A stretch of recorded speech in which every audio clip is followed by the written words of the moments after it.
Riwayat singkat KUHP di Indonesia. Part 1. Di part 1 ini akan membahas mengenai riwayat perjalanan KUHP mulai dari masa Kerajaan Nusantara hingga sampai periode masa penjajahan kolonial Belanda dan Jepang. Untuk itu mari kita mulai. Riwayat perjalanan KUHP Indonesia. Periode Kerajaan Nusantara yaitu sebelum tahun 1596. Periode kolonial Belanda yaitu dari tahun 1602 sampai dengan 1942. Periode Jepang yaitu dari tahun 1942 sampai dengan 1945. Periode setelah merdeka hingga sekarang yaitu dari tahun 1945 sampai dengan saat ini. Periode Kerajaan Nusantara. Sebelum Belanda datang ke Indonesia.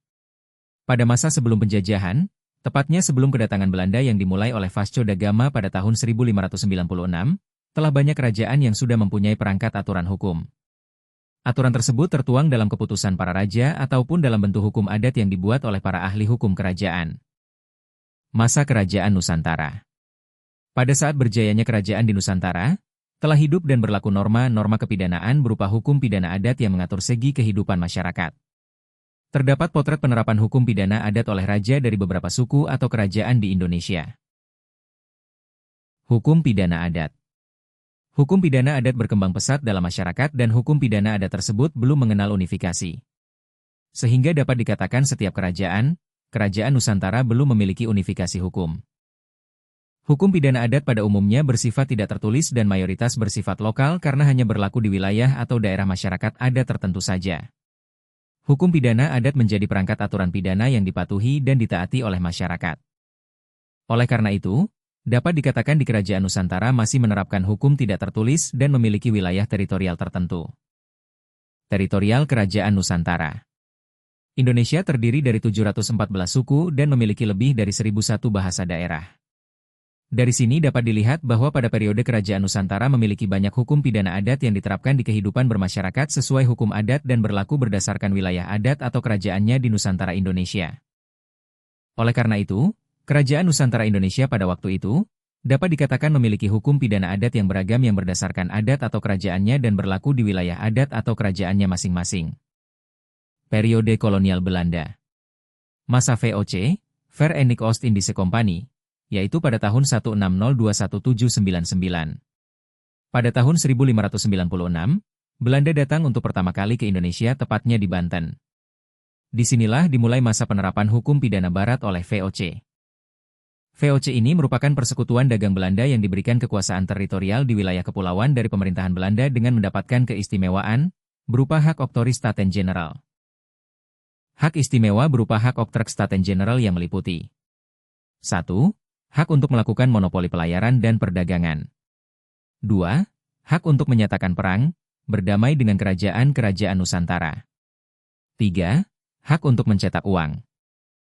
VOC memperlakukan peraturan yang dibawa dari benua Eropa kepada penduduk setempat sehingga masuk dalam kualifikasi sebagai tatanan hukum represif in optima forma, yaitu tatanan hukum yang lebih memberikan keuntungan bagi bangsa Belanda dibandingkan dengan bangsa Indonesia khususnya dalam aspek ekonomi. Dalam prakteknya, setiap peraturan VOC tersebut diumumkan dalam sebuah plakat dan tidak ada pengarsipan yang dilakukan oleh VOC. Hukum Statute van Batavia ini diberlakukan pada penduduk kota Batavia dan wilayah pedesaan sekitarnya yang berada di bawah kekuasaan VOC, yaitu orang-orang Belanda maupun penduduk Asia yang beragam. Menurut Utrecht bahwa hukum yang berlaku di wilayah jajahan VOC terdiri dari 1. Hukum perundang-undangan yang terdapat dalam Statute van Batavia. 2. Hukum Belanda kuno. 3. Asas hukum Romawi. Hubungan hukum Belanda yang kuno dengan statuta itu ialah sebagai pelengkap.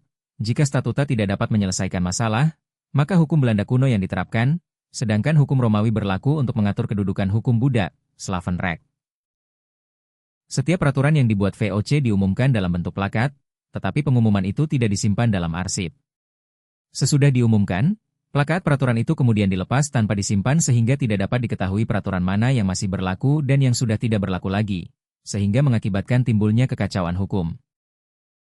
Pada tahun 1642 Johan Maetsuycker bekas Hof van Justitie di Batavia mendapatkan tugas dari Gubernur Jenderal Van Diemen untuk merampungkan suatu himpunan plakat-plakat yang diberi nama Statuten van Batavia. Pada tahun 1766 sejumlah plakat dihimpun dan disusun oleh Oppercop Mancrean dengan nama New Statuta van Batavia. Hanya saja pengesahan dari Nieuw Statuten van Batavia ditolak oleh Heren Zeventien di negeri Belanda.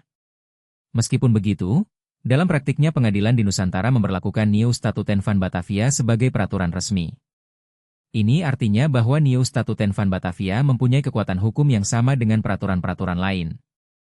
Maka undang-undang tersebut berlaku sebagai hukum positif baik bagi penduduk asli maupun orang asing. Pada tahun 1750 VOC juga menghimpun dan mengeluarkan Kitab Hukum Mujtara-R yang berisi himpunan hukum pidana Islam. Pada tanggal 31 Desember 1799, Verenica Oost Indisch Company dibubarkan oleh pemerintah Belanda dan pendudukan wilayah Nusantara digantikan oleh Inggris. Gubernur Jenderal Raffles yang dianggap sebagai gubernur jenderal terbesar dalam sejarah koloni Inggris di Nusantara tidak mengadakan perubahan-perubahan terhadap hukum yang telah berlaku. Dia bahkan dianggap sangat menghormati hukum adat. Periode kolonial Belanda. Masa Belanda, yaitu pada tahun 1799 sampai dengan 1942. Dari tahun 1811 sampai tahun 1814 Indonesia pernah dijajah oleh Inggris. Indonesia pada saat itu merupakan bekas koloni Belanda. Namun dengan adanya Konvensi London 13 Agustus 1814, maka bekas koloni Belanda dikembalikan kepada Belanda. Pemerintahan Inggris diserah terimakan kepada komisaris jenderal yang dikirim dari Belanda. Belanda memberlakukan Regeringsreglement 1815 dengan tambahan, Suppletare Instructie 23 September 1815, yaitu undang-undang yang mengatur pemerintahan jajahan maka hukum dasar pemerintah kolonial tercipta. Agar tidak terjadi kesenjangan peraturan, maka dikeluarkan Proklamasi 19 Agustus 1816, Statblad 1816 nomor 5 yang mengatakan bahwa untuk sementara waktu semua peraturan-peraturan bekas pemerintah Inggris tetap dipertahankan. Pada umumnya masih berlaku Nieuw Statuten van Batavia, dan untuk orang pribumi hukum adat pidana masih diakui asal tidak bertentangan dengan asas-asas hukum yang diakui dan perintah-perintah, begitu pula undang-undang dari pemerintah. Pemerintahan kolonial membentuk serangkaian komisi untuk menjalankan tugas unifikasi hukum pidana tersebut namun tidak tercapai. Hingga pemerintahan Hindia Belanda memutuskan untuk menerapkan hukum pidana yaitu 1.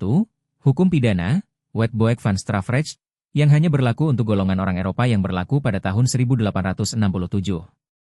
Kedua, selanjutnya tahun 1872, mengeluarkan Strafwet for Inlanders yang berlaku untuk pribumi. Faktanya, perbedaan antara kedua KUHP yang berlaku setelah tahun 1872 bisa dikatakan relatif kecil. Namun beberapa tindakan kriminal yang dilakukan terhadap penduduk pribumi telah diidentifikasi sebagai suatu tindakan kriminal. Namun tindak kriminal tersebut tidak disebutkan sebagai tindakan kriminal bagi golongan orang Eropa, padahal mayoritas Strafwet for Inlanders tersebut didasarkan pada kode etik untuk golongan orang Eropa. Secara historis bisa dinyatakan bahwa di Belanda sendiri hampir lebih dari 73 tahun berupaya membentuk KUHP dan baru selesai pada tanggal 3 Maret 1881. Selanjutnya, dengan Statblad 35, Wetboek van Strafrecht, WVS, mulai diberlakukan di Belanda. Kemudian Belanda menerapkan KUHP Belanda di wilayah Indonesia sebagai negara jajahannya. Sebelum tahun 1918, maka bagi masing-masing golongan penduduk tersebut berlaku kitab undang-undang hukum pidana sendiri-sendiri yaitu 1. Wetboek van Strafrecht voor Nederlands-Indië untuk golongan Eropa, ditetapkan dengan Koninklijk Besluit pada tanggal 10 Februari 1866 yang berisi tentang kejahatan. Kedua, Wetboek van Strafrecht voor Nederlands-Indië untuk golongan pendudukan Indonesia dan Timur Asing, ditetapkan dengan Ordonantie tertanggal 5 Mei 1872 berisi tentang kejahatan. Ketiga, Algemene Politie Strafreglement untuk golongan pendudukan Eropa, ditetapkan dengan Ordinantie tertanggal 15 Juni 1872 yang berisi pelanggaran. Keempat, Algemene Politie Strafreglement untuk golongan pendudukan Indonesia dan Timur Asing, ditetapkan dengan Ordinantie tertanggal 15 Juni 1872 yang berisi pelanggaran. Diberlakukanlah WVS di daerah-daerah jajahan dengan asas Concordantie Beginselen, penyesuaian-penyesuaian pada daerah jajahan. Untuk wilayah Indonesia, Hindia Belanda, berlaku sejak pada tanggal 15 Oktober 1915 dengan dikeluarkannya Statblad 1915-732 tentang pemberlakukan Wetboek van Strafrecht voor Nederlands-Indië, Kitab Undang-Undang Hukum Pidana untuk Hindia Belanda, yang biasa disingkat dengan WVSNI atau WVS, dan berlaku mulai tanggal 1 Januari 1918. Namun perlu diketahui bahwa WVSNI merupakan turunan dari Wetboek van Strafrecht, WVS, yang diberlakukan di Belanda sejak tahun 1886. Periode Jepang. Masa penjajahan Jepang di Indonesia dimulai pada tahun 1942. Penjajahan bangsa Jepang di Indonesia ini mempunyai pengaruh yang sangat besar terhadap dinamika aturan hukum pidana di Indonesia. Pada masa pendudukan Jepang masih diberlakukan WVSNI, yang didasarkan pada Pasal 3 Undang-Undang Nomor 1 Tahun 1942. Yang perlu diperhatikan bahwa di dalam Pasal 3 dari Osamu Seirei Nomor 1 pada tahun 1942 disebutkan bahwa untuk sementara waktu, semua lembaga pemerintah beserta kewenangannya, undang-undang, dan undang-undang pemerintahan sebelumnya masih diakui secara hukum, sepanjang tidak bertentangan dengan pemerintahan militer. Atas dasar itu jelaslah bahwa peraturan perundang-undangan yang mengatur pemerintahan dan lain-lain, termasuk hukum pidana, tetap berpedoman pada hukum pidana Belanda yang berdasarkan Pasal 131 junto Pasal 163 Indische Staatregeling. Oleh karena itu, hukum pidana yang berlaku bagi seluruh kelompok penduduk adalah sama sebagaimana tercantum dalam Pasal 131 Indische Staatregeling. Dan kelompok penduduk sebagaimana tercantum dalam Pasal 163 Indische Staatregeling. Selanjutnya diberlakukan Ganseirei Nomor 14 Tahun 1942 mengatur peradilan di Hindia Belanda. Karena wilayah Hindia Belanda terbagi menjadi dua bagian dengan penguasa militer yang tidak saling mengawasi, menjadikan Indonesia akrab dengan dualisme hukum pidana pada periode tersebut. Angkatan Laut Jepang yang bermarkas di Makassar menguasai wilayah Indonesia bagian timur. Tentara Jepang yang bermarkas di Jakarta menguasai wilayah Indonesia bagian barat.